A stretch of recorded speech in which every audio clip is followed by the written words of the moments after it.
Hello, everybody. It's time to continue on our journey of exponential growth and decay. Today, we're going to be looking at some real-life examples and how to work with formulas to help us calculate end results in terms of things that grow or things that decay. So for this, you're going to need your guided notes as well as something to write with, and a calculator, of course, will be very handy today because some of those values we're going to get are going to be quite large or quite small. All right, let's take a look at the first thing you need to get in your notes. Compound interest, ladies and gentlemen. Make sure that you write this formula right here in your notes. In fact, I think you have it in your guided notes already. Beautiful. So compound interest is an example of exponential growth. We use this model when we're not compounding yearly. So basically this means when you put money in a bank account, when you put money in a savings account, we're talking about things that grow according to interest. And interest may be calculated over the entire year, but typically you get a little interest every few months on your bank statement. So this formula will help us figure out the end result in the ending balance in a bank account or in another investment here, as long as we know where to put everything in this formula. Notice here, P is the initial amount. Okay, or sometimes it's called the principal when we're talking in terms of finance terms. R is the interest rate. Okay, interest rate. It will be expressed as a decimal. So you're going to need to convert that percent into a decimal value. Okay, always remember to do that. N is the number of times your interest is compounded per year. Okay, this means the number of times that you will be paid interest per year. Semi-annually. If that's the case, if it's a semi-annual something rather, that means 2 times per year. If it's quarterly, every quarter you get a bank statement or every quarter you get paid interest. That means 4 times per year. If it's monthly, that means you're going to be getting interest every month. So that's 12 times per year. If it's weekly, good deal. That's 52 times per year you're going to get some interest compounding. And then daily would be, of course, 365 for 365 days in a year. T is going to be the number of years in our formula. And then A is the balance after time, okay? Or the amount at the end when this thing is done growing in our bank account, okay? So these are all the key pieces of that formula that you see there. That is A equals P, the initial amount, big set of parentheses here, 1 plus a fraction rate divided by the number of times you get compounded per year, the number of times your interest is compounded per year, raised up to the power of the n, again, the number of times it's compounded per year, times time. So we're going to take a look at an example here. This example you already have in your notes. Please make sure that you've taped it in there or glued it in there. You deposit $2,900 in an account that has 3.5% annual interest. Find the balance after 2 years if the interest is compounded monthly and then weekly. So there's two problems here, okay? There's two different problems we need to work out. The first one is if we're talking about getting interest compounded monthly. That means interest is recalculated in my bank account every month.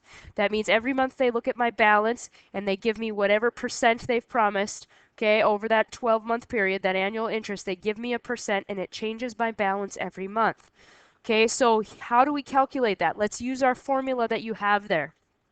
A is the amount at the end. After that, we get the P. P is principal, your initial amount. $2,900 was deposited initially at the beginning. Then we have a big set of parentheses here. We have a 1 plus R is my rate. My rate is 3.5, but that's a percent. So when I write the rate over here, I need to write 0.035, because if I take 3.5% divided by 100, that's what percent means. It moves the decimal point to the left 2. And then we're going to divide that by n. N is the number of times it's compounded per year. And remember, we're doing monthly here. That's the key word. That means my n is going to be 12. Okay, so 12 is the n. I'm going to go ahead and close the parenthesis now. And then the power we raise this to is going to be the n times the t. So 12, and then we're going to multiply that by whatever the t is, time in years, Let's look 2 years, okay? So 12 times 2 is out there on that power. So how in the world do we figure out this value? Well, let's simplify some things that we can, and then I'll tell you the point where you can just go ahead and type it in your calculator. $2,900 is just going to sit there right now. In this set of parentheses, we have 1 plus this crazy decimal fraction. The first thing I do is figure out what 0.035 divided by 12 is. 0.035 divided by 12 is a really nasty decimal that's got a lot of rounding there, okay?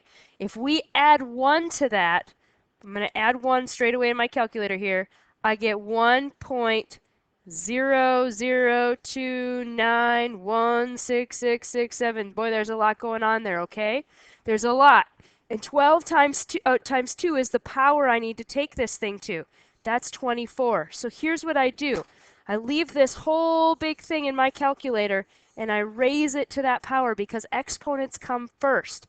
PEMDAS, do what's in the parentheses, then do the exponents, then do multiplying, dividing, and adding and subtracting, okay? So we figure out what all this is here, 1 plus funny fraction or 0.05 divided by 12, get that value, raise it up to the 24th power, okay? I get 1.0723, etc., and then I can take it times the 2,900. And I end up with an ending balance of 3109.96, okay? So I had $2,900 in my account. If I let it sit there for 2 years and I get 3.5% yearly interest, but it's compounded every 12 months, which means a little bit more gets added every 12 months, at the end of my 2-year period, I would have $3,109.96. Let's compare that to what if we got this interest weekly. What if my balance was changing weekly? Everything pretty much stays the same here. Amount will equal $2,900 is my initial amount. 1 plus my interest rate staying the same, 0.035. Closing them up. But now my N has changed. Instead of 12 monthly, now weekly becomes 52. 52 weeks in a year. Okay, and that means my power up here becomes 52 for the N times the time, times 2.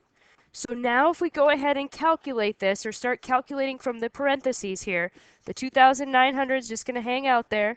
I'm going to go ahead and take 1 plus 0.035 divided by 12 as a fraction here in my calculator. I get some 1.002916667 and all that, okay? But now I'm going to raise it up to 52 times 2. That's 104.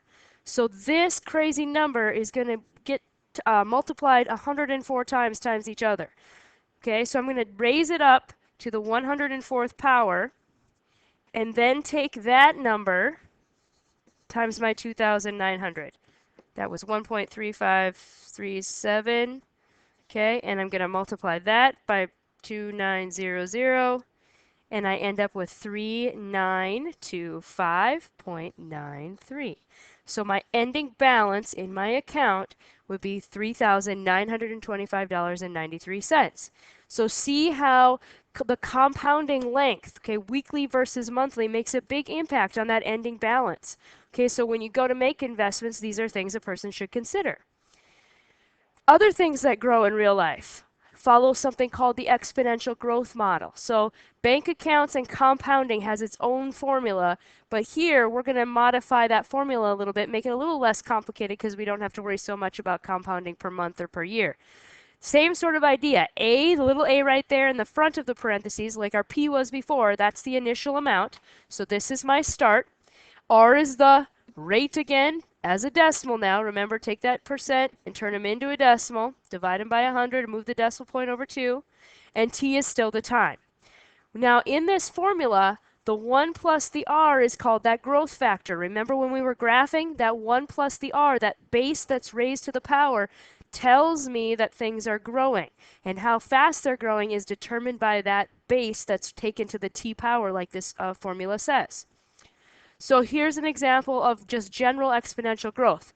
There was an initial population of 38 buffalo in a state park. The population is growing at 7% each decade.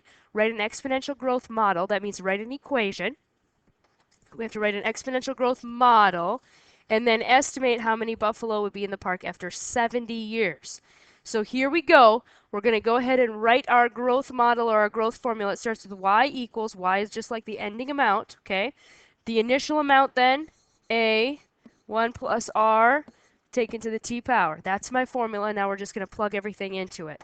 So y equals, the a is the initial amount, 38, 1 plus my rate.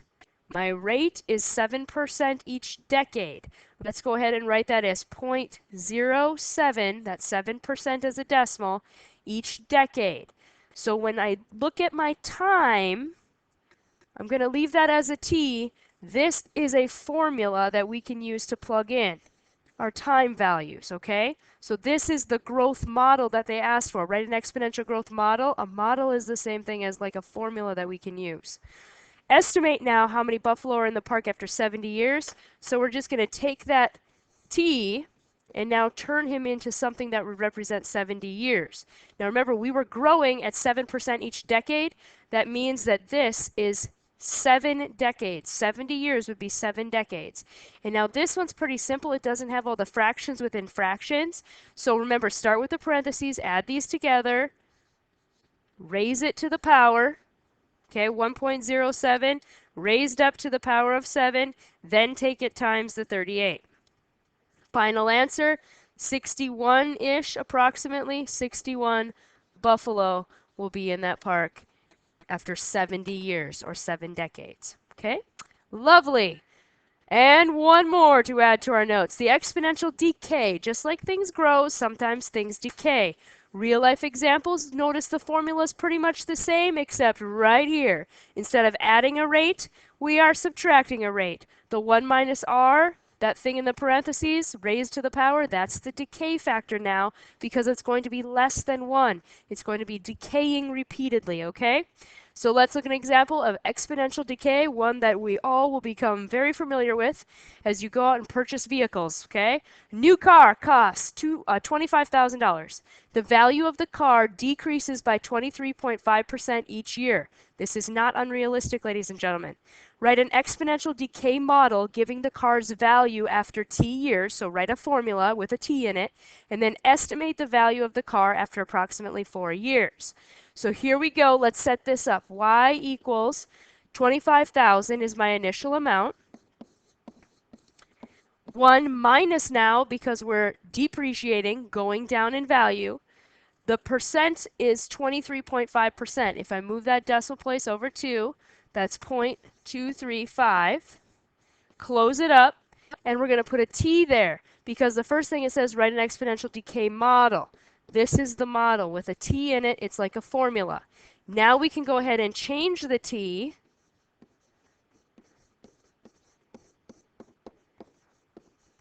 to a 4, like it asks.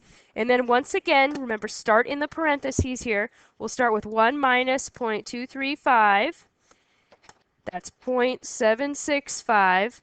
Raised up to the 4th power. Notice the decay factor. It's less than 1. We're going to raise him to the 4 power. And then we're going to multiply him by 25,000. So that turned into 0.3425.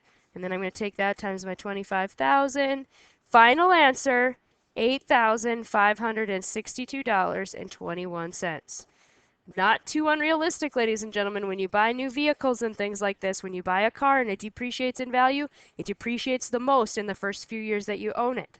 After that, it tends to hold value a little bit more steady because it doesn't have as much value to give up. That idea that constant depreciation, it goes down a little bit every year, but the initial amount that it goes down right away in the first few years is a whole lot more because that car is worth more. So, ending value for this vehicle, $8,562 approximately. So we have been talking about growth and decay, 3 formulas, and we are going to practice with that in times to come. Thank you.